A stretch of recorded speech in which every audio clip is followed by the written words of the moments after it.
and welcome to another episode of the Conversation series with. Today, we're excited to have Darshak Patel from Gatton College of Business and Economics. Darshak, thank you for joining us today. We were just wondering if you could start off by introducing yourself, some of the courses you teach, and maybe a fun fact about yourself.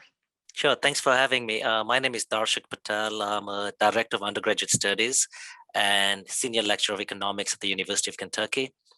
Some of the classes I teach are Principles of Microeconomics. This is the large lecture setting, so it has over 400 students.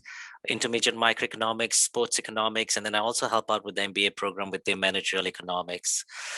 Fun fact about me, this is something pretty recent and something big for me. I finished climbing Kilimanjaro 2 years ago with a few colleagues from here, so I think that's something I'd like to share. Oh wow, that's really great.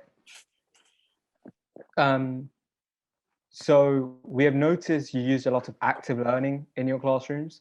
Could you tell us what active learning is, why you use it, and an example of it? Sure. I think of active learning as a way for students to become producers of the content rather than always being consumers. So through series of discussions, problem solving, role playing, and so on, the goal is to have students connect to the content. In the lower level classes, like my Principles of Microeconomics, that's the focus due to the large class size. In the upper level classes, the goal is to provide them the tools that would make them successful in the labor market. The goal is to promote recall and deeper understanding of material as students are engaging with the content rather than just simply listening to it. So it helps to maintain student concentration, deepens learning towards the highest level skills like critical thinking, and overall enhances the overall experience for both me and them. So thinking of a quick example, I like to use a ticket trading example to discuss how trade creates value.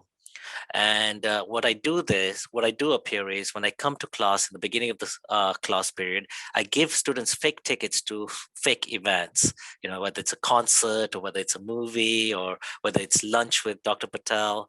And I randomly call them over in front of the class and tell them, hey, if you had money in your account, whatever money you're willing to spend, out of your account through Venmo, PayPal, check, cash, how much would you pay for the ticket that you actually hold? We call that the initial resource that was allocated to them. So they give me different sets of values. At the same time, I'm asking all the other students to engage by writing it down. And I'm also putting it down on an Excel file. And then students then have 2 minutes to trade. And once they trade, we ask the same question in terms of how much would you value or how much would you pay for this particular ticket now you have in hand. Again, note those prices down. And then lastly, I open up the tickets to the public, like as if you're selling it on eBay or StubHub or Ticketmaster, and then jot down those values down and slowly show them how trade creates value, especially when you provide a form of a medium of exchange. Okay, yeah, that's great. I had to learn something that we really enjoy as students. So because of the pandemic, you've had to move a lot of this active learning style in an online setting. How did you adopt your teaching methods to the online environment? And what were the advantages and disadvantages of this new format? That's a good question. For me, it was important to understand the learning environment for students who are going to be remote and understanding that it wasn't going to be equal. Not that it was equal in a face-to-face setting, but I think it was going to create a much bigger inequality across a different spectrum of students. So to allow for the diverse needs, I decided to allow for both synchronous and asynchronous options for my students. So what I did was I did pre-recorded lectures before my actual live section, and it was short videos of 5 to 10 minutes, nothing big. So it covers 2-3 concepts, and then students will watch the pre-recorded lecture and have a certain amount of time to complete a 5-point quiz. Now I wouldn't ask students to show the live lectures or the live sessions over Zoom, but I hosted them just because some students are much better learners if it's a face-to-face setting or in a live setting. And so those students who would join me in the synchronous section, I would use that to conduct my active learning exercises, whether it's just working on a problem or putting them in the breakout rooms for discussions. Again, these were also recorded, so students who do not like to come to a live synchronous option, they could always watch the recording option later on. So one of the advantages I thought about this was it was accessible to all. it met each and every student's need in terms of how they would like to learn. Of course, some students would prefer to be face-to-face, but that wasn't possible. The disadvantage was I couldn't receive immediate feedback on how students were doing and couldn't reach out to them face to face. So even if I tried to reach out to them via email, they may never respond, or it'll take them a week or two to respond, which might be a little bit too late for them to kind of start getting serious about the class. And so what was happening was invisible students were becoming even more invisible. So that was a challenge. So how did you go on to tackle these invisible students? Was there certain things you put in place to really bring those people out? Yeah, so a few things I tried to do was, one thing I always do before the semester starts is ask students to fill out a survey, which gives me information about each and every student, about who they are, where they're coming from, what are their likes, dislikes, motivations, what do they like to learn.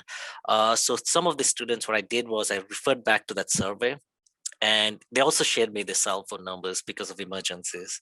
And I did reach out to them using this cell phone to kind of see what was going on in their lives. How can I be there to help them out? And in some cases it did help, because what it did was it motivated them to come to the live sessions, because once they come to the live session, they're more engaged.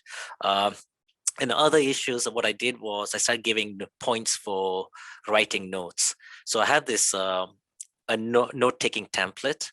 So whenever students want to meet with me and have a conversation with me, or have questions with me, I would like to review that note-taking template to see how they're taking notes, whether they're on the right track, or whether it's missing a few things.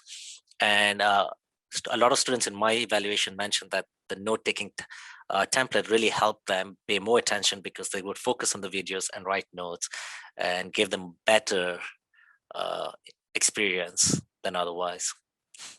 Yeah, the note-taking template sounds like a really good idea. Yeah. And is there anything you'd like to keep from when campus reopens? 100%. I do not see us moving back to what was a traditional face-to-face class setting. So I would like to continue having my pre-recorded lectures uploaded. So having the opportunity for students to going back and reviewing material, and not having that one-time session, meeting Monday, Wednesday at a certain time to capture everything. So that's something I'm definitely going to continue with. Okay, great. And we've also seen you use a lot of social media to teach economics. We're just wondering what kind of social media platforms you use, and how do you use it to teach, and why do you use social media? So a few years back, a colleague of mine who teaches at Northern Kentucky University and I wrote a paper on how to incorporate Instagram, Facebook, and Twitter in economic classrooms. And the general idea of this was to show faculty how you can use social media to make it complementary to your class sessions. So the goal was to interact with students outside the four walls of the classroom. Uh, one idea I had was to take economics to them where they're spending more time. And I usually use Twitter, Instagram, and LinkedIn. So more so to help students develop their professional social media footprint. But in terms of Twitter, I use it for announcements, sharing articles, sharing videos that relate to classes, share opportunities, internships, and so on. But also when I teach externalities, I use students to give me examples of externalities using Twitter while I'm teaching it live. And then I use those examples to show them that, hey, if it's negative, do we want a lot of it or a little of it? So they tell me whether it's overconsumed or overproduced. And same thing with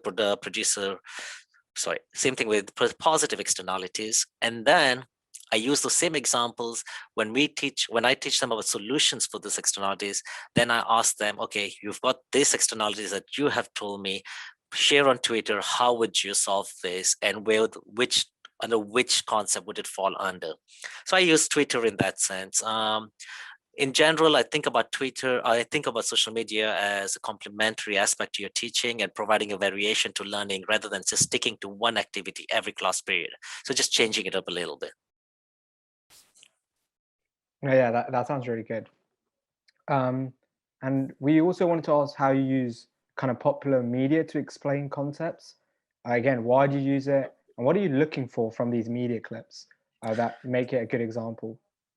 So in reality, there's so many media clips out there. The there are thousands of shows students watch. So it's very important to find something that would connect with the students. So the goal is to help students connect economics to their daily lives.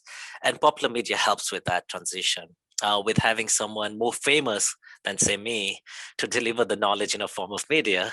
So the hope is that students can relate to it and have a better understanding of the material. Now, the problem with this is that there's always going to be a digital divide between what I think is popular than what students think is popular. I'm not growing any younger anymore, so there's always going to be that big divide. So what I focus now on is clips that deliver a powerful message that requires little pre or post knowledge of the movie or a show. So I don't have to explain to students about what happened prior, who the characters are, what happened after, and keep it short, keep it within 5 minutes so that we could use the time after for a much more open dialogue and discussion. Yeah, that sounds great. And lastly, I just wanted to ask about the Econ Games. So we've seen you take a really active role in Econ Games. Can you explain to the viewers what is Econ Games all about and why you really push students to take on Econ Games? So it was great to have students engage in the classroom and see them excited about economics. But the one missing part that I and my other colleague from Northern Kentucky University, Dr. Albarani, had was our students always couldn't figure out what can I do with the economics degree.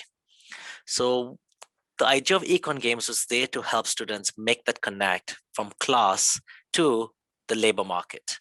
And so the Econ Games is a experiential learning opportunity for students, where students would participate in a once a year data challenge, where we'll partner with the industry or a local government agency who will provide us a data set that neither the faculty nor students will see up to the event date. And we find it's like more of an opportunity for students to get an internship, where now, especially with the pandemic, internships are hard to come by. So anybody who participates in this activity or this data challenge gets an experience to work on a data set where employees of this industry or the government agencies would be working on it as a project. So if you're an intern, they throw this data set at you. You have 3 months to complete this data, complete analyzing this data and providing some form of value back to your client. And our students do this over a weekend with the group that they have never worked with wide variety of experience in terms of whether it's coding, Python, R, Stata, SAS, and lastly, with the eventual goal of telling an economic data story through a presentation. So what we see is we're providing students with an opportunity to intern for a weekend or interning for a day and giving them experience on how to apply economic concepts in the real world. Yeah, that sounds really good. I wish I had the opportunity to do something like that. So yeah, I've really enjoyed listening to all the great initiatives and techniques that you're using teaching. I think that's all the questions we have for you today. We really appreciate it and thank you for your time, Darshak. Well, thank you for having me. It was a wonderful conversation. Thank you.